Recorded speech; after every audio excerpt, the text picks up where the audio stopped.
Umabot na ng 2 kilometro ang pila ng mga truck na stranded papasok sa Batangas Port.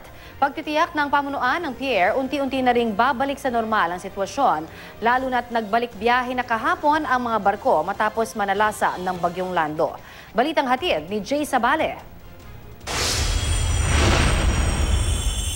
Ganito kahabang pila ang sumalubong sa mga biyahero at tsoper ng mga cargo truck habang papunta ng Batangas Port.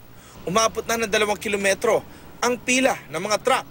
At ayon sa mga tsoper, ilang araw na silang stranded sa daan.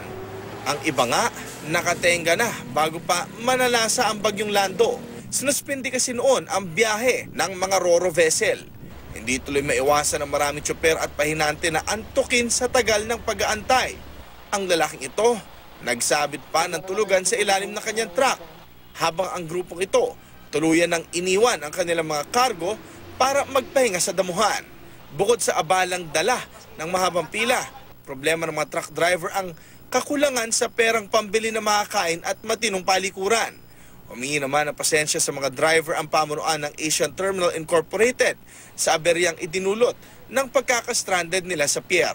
Posibleng naipon lang umano ang dami ng truck matapos na suspindihin ang biyahe ng mga barko noong ika-17 ng Oktubre, kasunod ng bantang dulot ng Bagyong Lando.